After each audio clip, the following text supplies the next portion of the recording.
Hi and welcome to another painting tutorial from Promethean Paints. Today we're going to be painting the Ballistus Dreadnought, which is pretty much the Redemptor Dreadnought frame. So you could use this to paint any of the models that are looking like the Redemptors. So yeah, what I've done is I've started with priming the model in black. We're going to be using the airbrush initially. So I primed the model in Vallejo black primer.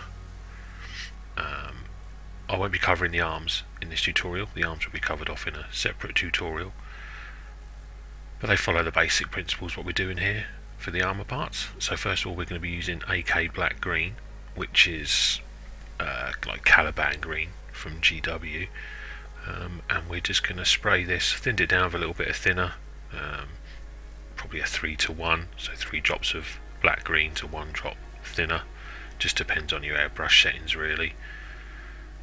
And then we're just going to apply this over all the armour areas, pretty much covering all of it. I'm not really leaving any black. This black green is really dark, so yeah, just cover all the armour, couple of coats. You know to move away once it starts to shine. When the paint looks wet on the model, that's when you move away, otherwise you're applying too much. So yeah, just cover the model in the black green. Obviously you can do this by brush, just brush on the AK black green all over the armour.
Right, and now we're moving on to our first highlight, which is with the AK Deep Green. So again, apply this through the airbrush and apply this to the areas where you want to have your first highlight. So I generally apply this onto the edges, so into the centres and those bottom edges. As you can see there, I'm pointing the airbrush so that it catches that bottom edge and then covers about a third. So you want nice transitions from the black green to your deep green. Not too much. You want to leave some areas in shadow. So just cover those areas that you want to have caught the light. I'm not saying that the light's coming from any real direction here. It's just what looks good to me on the tabletop. So there's sort of lighting coming from each area. No real method here, just making sure that you have some bright areas of the green and then gradient into those darker areas.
And then the final step, I just push through some ultra matte varnish through the airbrush onto the model, just to cover that and to protect the armour that we've just done. Just helps protect it.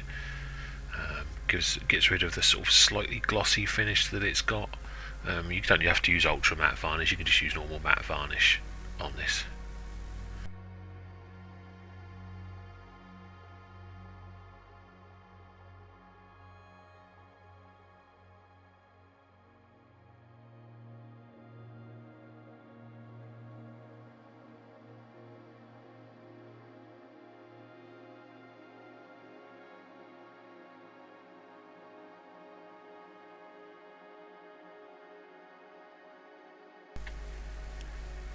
And that will be the main model sort of airbrushing done. You want to give that a good 10-15 minutes to dry. And the next step now, we're moving on to some dry brushing. What you can see I've done is I've just gone back over all the areas, painted them black. So all of the non-armour areas I've painted black to bring them back in.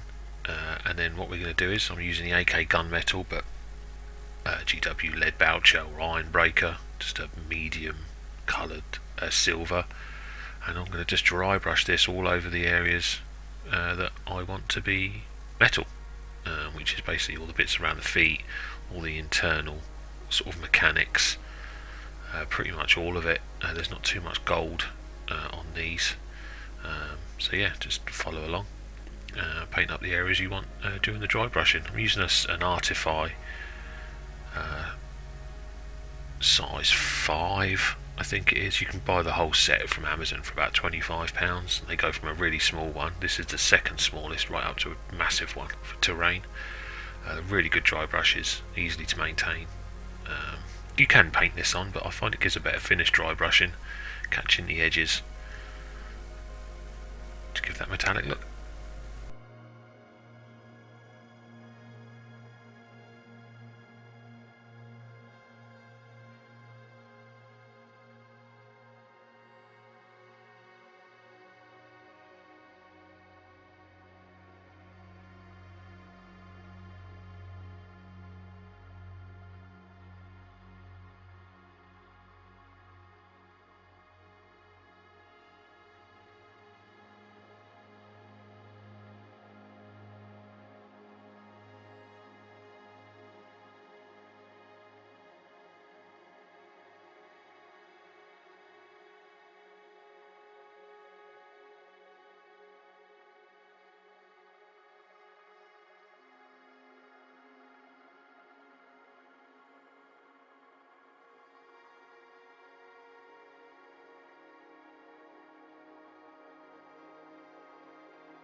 And onto the golds now, just using AK Rusty Gold, which I guess is Balthazar Gold or whatever that GW colour is.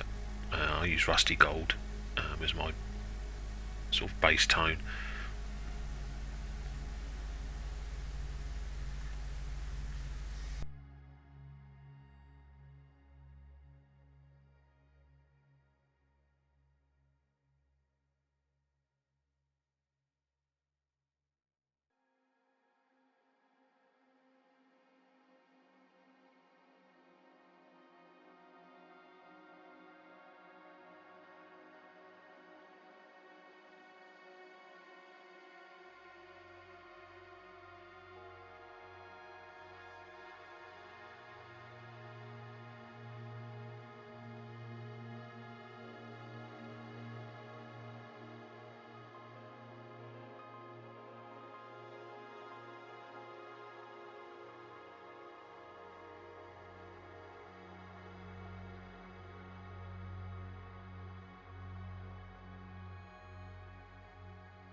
and then we just apply a highlight with AK Old Gold. This just apply it to those top edges, almost slightly thicker than edge highlight here, so you leave some of that rusty gold in the shadows. And this is your top highlight, so there's no need for shading here. You could shade it if you wished with some, I think Reichen Flesh shade is what I generally use, or a sepia tone, even an Agrax, like a earthy shade there, you could use for a dirtier finish, but I just went straight out, gives a sort of shinier finish here, and just edge highlight with the Old Gold.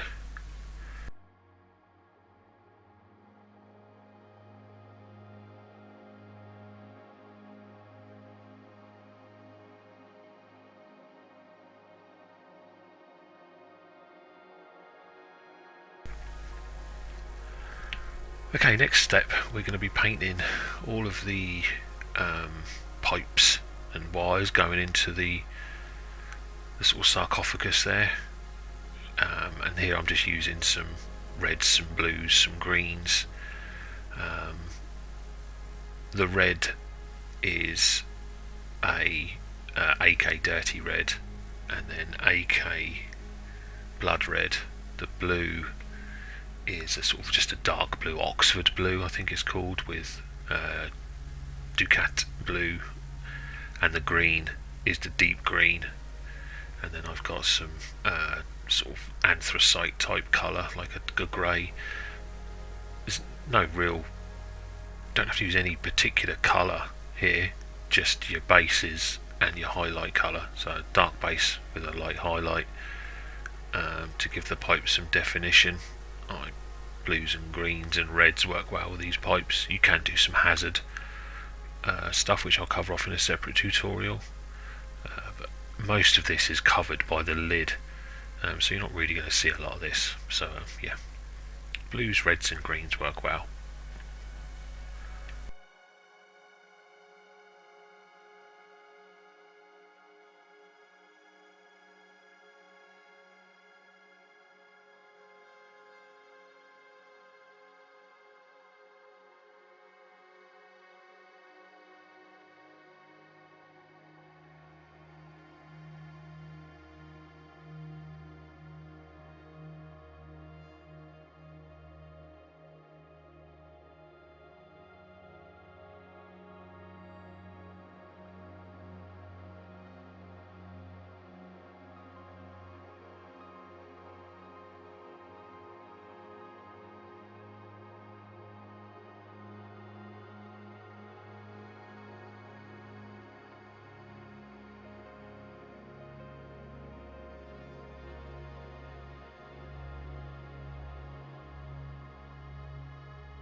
Okay, this next step we're going to be adding some glowing effects. Sadly a piece of recording didn't record, but what I've done is I've just, where you're seeing me fill in here with the AK Blood Red, I've base coated in AK Wine Red, so that's the exhaust holes, the holes on the back of the legs, anywhere that you want to be red glowing, base coat with the AK Wine Red. And then now I'm applying the AK Blood Red and covering about 2/3 of the wine red area. So on these legs here we're covering that central sort of 2/3, leaving little spaces either side of the red, as if the main glowing part there is going to be towards the centre of those vents. And where you've got vertical vent holes, I generally make either the top edge or the bottom edge to the glow, depending on how easy it is to get to. So if they're horizontal, I generally make the central part glowing, and then either top or bottom for the verticals. But it's all a matter of taste really. It doesn't really matter which ones you do top or bottom, just make them consistent. So if you've got 3 in a row, make all 3 the same. And yeah, this is with the AK Blood Red, which already adds a nice glowing effect. And as you can see here, I move the brush from left to right and then from right to left when you're moving this. What that means is it leaves the largest deposit of paint where you move the brush away, and that's a big tip to remember. So always the paint will be thickest where you remove the brush.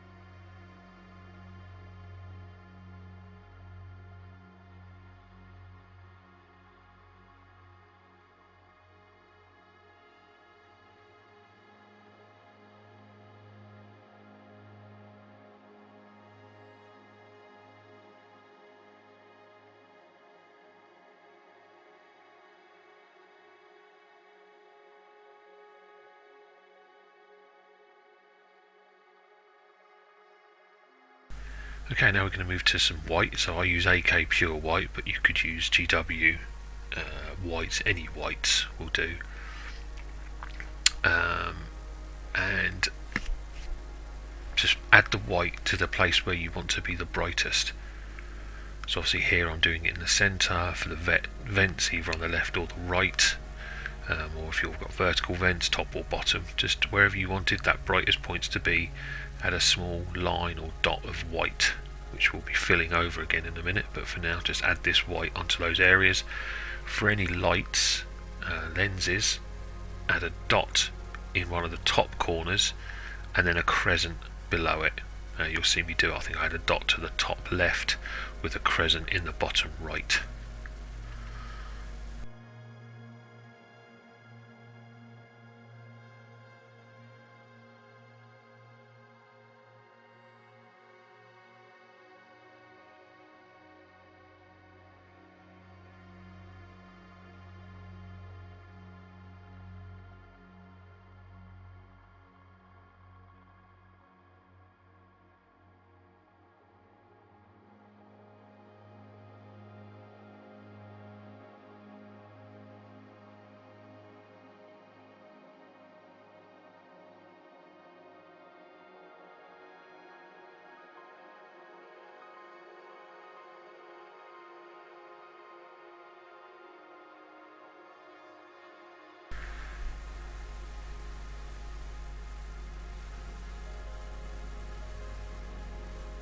And then what we're going to do, once we've done this white, the next colour we're going to use is Green Stuff's World Fluorescent Red.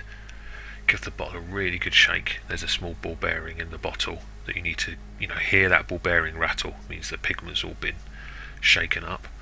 And you apply this paint a little bit like a contrast, not too thick, not too thin. Definitely don't need diluting when you're applying this. And just add this to pretty much the entire area, ensuring that the white is covered. and this will give you your first real glowing effect. Really makes it stand out, and you can leave it at that, just going over it like this, but we're going to add another fluorescent on top. So yeah, again, make sure the brush leaves the area on the place you want to be glowing the most.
And then the final step with the AK fluorescent orange is just cover the white now. So where it was white, the brightest, add a little dab of the fluorescent orange to really sell that glowing effect.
You can see now I've applied some transfers.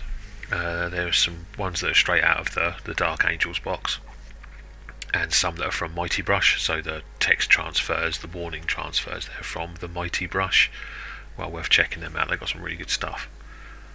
Easy to apply. I also apply them with the Microsol set, so it gives a nice matte finish, and then just apply some of the matte varnish over the top.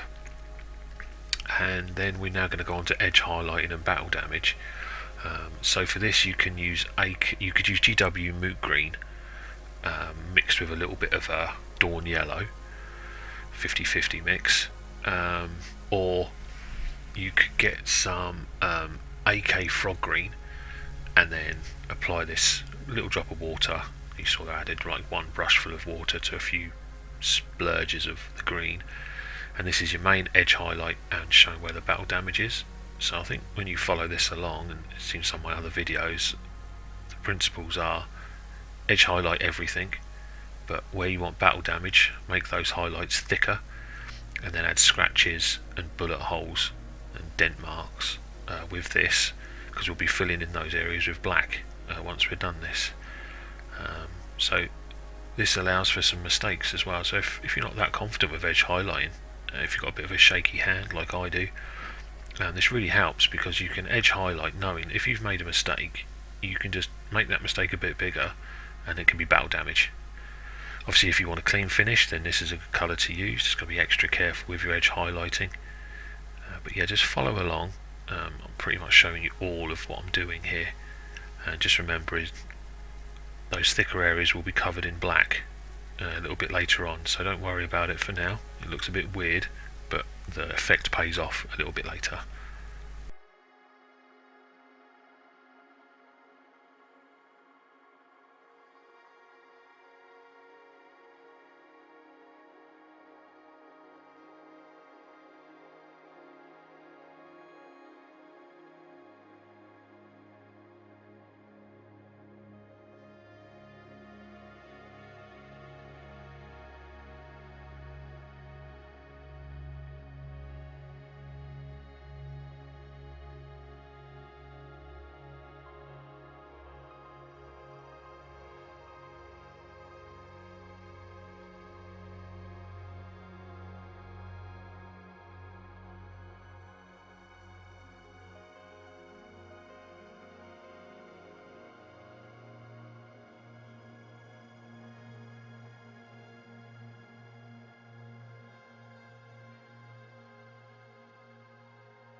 Okay, and then now we're going to move on to filling it in. So with this I use Warpaint's matte black, but any black is fine. Thin the black down a little bit, not too much, you don't really need much here. And now, same principle, you're almost re-edge highlighting, but just focusing on those areas that you want your battle damage. So any of the central black, just remember you've always got to leave some of that green showing either side. You can cover all of it here, but where there's bullet holes, make sure you just put a dot in the centre following the shape. Any scratches you can put along the middle of that scratch if it's a thick scratch, or if it's a sort of thin scratch, just apply a black line alongside it like I've done there to show that the bottom line is catching the light, and the top bit, the black bit, is where the main scratch is, like the paint peeling back. So you just go over what you've just done. This is fun now, you're adding real character to the model, and yeah, really sells the effect. You can, if you wish, if you've got some really, I've not done it on this model, I'll do it on another model at some point, when you've got huge areas of battle damage, you can, instead of using black, use like a Rhinox hide, like a reddish brown, dark brown colour to give a rust effect. Then you could even fill that in with a little bit of a light orange colour, so for some fresh wet rust against the dry rust. We'll cover that off, but you can even take the effect that far if you wish to.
And there we go. As you can see, it's a huge difference it makes to that model. Adding those edge highlights and the battle damage adds some real definition. Final little step here is we're just going to do the headlight, and these are really easy. Using the airbrush, just use some white ink and spray some white ink directly into the centre of the headlight, so the brightest point is on the headlight, and then just allow a little bit just to flow down onto some surrounding areas, so you can just naturally create a halo around your brightest point. And then clean your airbrush out fully, and then put a little bit of GW contrast Aethermatic blue through the airbrush again onto that white area you've just done, and it will naturally create a sort of glowing light effect, which is almost a white light that shows up as blue.